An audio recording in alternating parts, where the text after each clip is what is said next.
Welcome back to the channel and welcome back to another quick pick prediction video.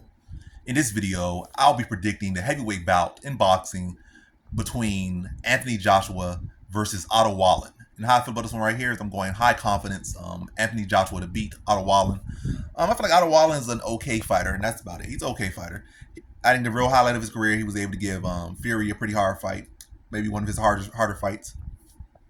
And obviously he just beat Murat Gaziv, so he just beat him. But I don't think that's the most spectacular win. I think losing to Fury is and giving him a tough fight is a much bigger feather in his cap than beating Gaziv. Not to say that Gaziv's some scrub, but he's not at all. He's a good fighter. He was a champion, world champion at cruiserweight and whatnot. But yeah. But as far as honestly, look at that fight as a loss for him in a way, split decision against a smaller guy, and yeah. But I didn't like the fact that he's supposed to be the heavyweight, he's supposed to be the bigger fighter. And I feel like a lot of that fight he fought off the back foot and not really all that great. I just feel like Gaziv just was just so predictable, so straightforward, and supposed to be a world champion.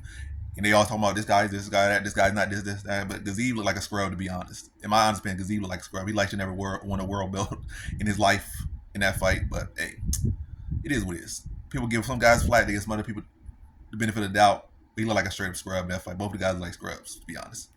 But yeah, he fought off the back foot the whole time. Didn't really have no great counters. Like Azeev just was like, this did not see them, or this wasn't trying to see them. I don't know. This looked like it looked like neither of those fighters had eyes. At a high level in boxing and really combative sports, you're supposed to have eyes. Like you're supposed to see things. Your eyes supposed to be like, but like he looked like you might as well be have no eyes at all. Might well be blind the way they were not seeing shots, or keeping their eye on opponents, or seeing the shots coming and basically stuff like they just walking and stuff and just look like low tier amateurs, to be honest.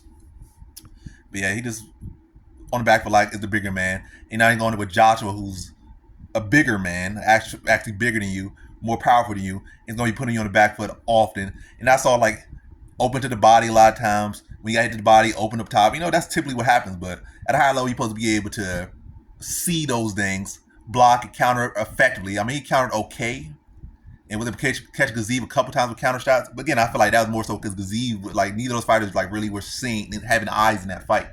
They just were like the two blind mice. That's what it looked like in the fight. But yeah, I'm doing a lot of rapping, but to make it really short and simple and a quick pick, I just feel like I think Joshua's the more technical boxer.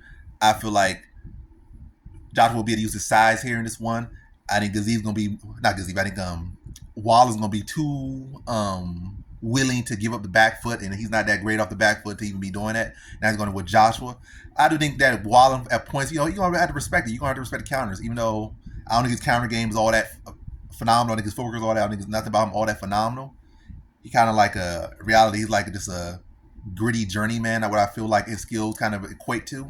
I feel like the lack of eyes, lack of defense, lack of real clinical boxing skills, just is all that sums up as a gritty journeyman. I think that's who he is, and that's who he is at the end of the day. But yeah, I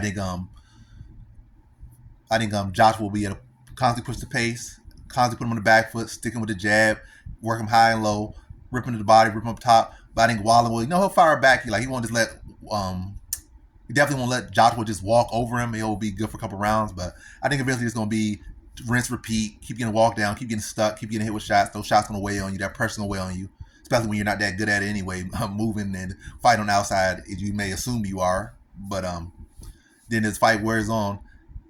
Your legs start to go away. You start to be more dead on those ropes. And then I think that leaves more opportunities for Joshua to set up shots, especially once he already has you, reacting to a pattern like, oh, he about to go to my body, or this shot's coming next. I can't really do nothing about it because I'm not that good. The typical thing. Then you start saying one and coming. Then now in the 8th round, he has already been setting you up for 6, 7 rounds. The fight looks relatively competitive enough, like you're holding your own enough, but you're clearly down. But now he got you in his pattern, and then you already reacting as the pattern goes. And then he just does a little slight alternate route, and then he turns your lights out. And I think that's going to happen like the 8th round. I think Wallin's tough. I think he's good enough, gritty journeyman. And but in the 8th round, I think by that point, Joshua will be to get him out. So it'll be enough to extend him some rounds, but ultimately just extended to get set up or extended setup to get finished in the 8th round. So in this one, I have Anthony Joshua via 8th round TKO.